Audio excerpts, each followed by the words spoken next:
লোক সংস্কৃতির ধারাকে বাঁচিয়ে রাখতে রাজ্যের বিভিন্ন প্রান্তের বাউল শিল্পীদের নিয়ে এক বিরাট বাউল সঙ্গীত অনুষ্ঠানের আয়োজন করা হয়েছে দক্ষিণ বড় হলদিবাড়ি রাঙ্গাপানি জনপ্রিয় সংঘের পক্ষ থেকে। প্রত্যেক বছরের মতো এবছরও রাঙ্গাপানি গ্রামতলী পূজা প্রাঙ্গণ মাঠে এই বিশেষ অনুষ্ঠানের প্রস্তুতি চলছে। চলতি মাসের আগামী 12 ও 13 ডিসেম্বর সন্ধ্যা থেকে 2 দিনব্যাপী এই বাউল সঙ্গীতের আসর বসবে।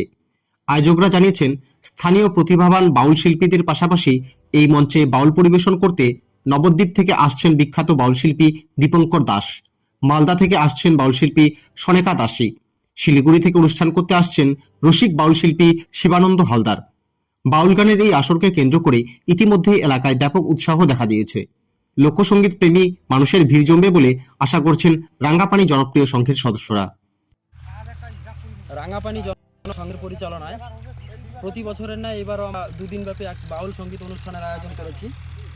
আমাদের উক্ত বাউল সঙ্গীত অনুষ্ঠানে বাউল পরিবেশন করতে আসছেন উত্তর ও দক্ষিণবঙ্গ থেকে শিবানন্দ হালদার, সনেকা দাসী, আর তার সাথে রয়েছে দীপঙ্কর দাস বাউল, আর আমাদের রয়েছে কাজল মণ্ডল। তো আমাদের বাউল উৎসবে সমস্ত ভক্তবিন্দুদের আসার জন্য অনুরোধ করি, সাথে সহযোগিতা আমরা কামনা করছি। জনপ্রিয় সংঘের পরিচালনায় প্রতি বছরের ন্যায় এবছরও যে আমরা বাউল সঙ্গীতের আয়োজন করেছি, সেই বাউল গান শোনার জন্য সবাইকে আমন্ত্রণ জানাচ্ছি, প্লাস সাথে থেকে সহযোগিতার হাত বাড়িয়ে দেওয়ার জন্য অনুরোধ করা হচ্ছে। এটা 2012 সাল থেকে আমরা চালু করছি, ঠিক আছে, এখনো হচ্ছে, খালি লকডাউন টু বন্ধ ছিল। আচ্ছা, ঠিক আছে, প্রতি বছরই হবে যদি সবাই সহযোগিতা করে। ঠিক আছে, সবার সহযোগিতা আশা করি, আর সবাই আসবেন এটাই আমরা চাচ্ছি।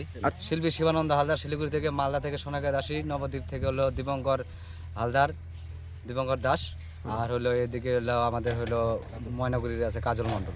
আচ্ছা, ঠিক আছে, 2 দিন ব্যাপী হবে।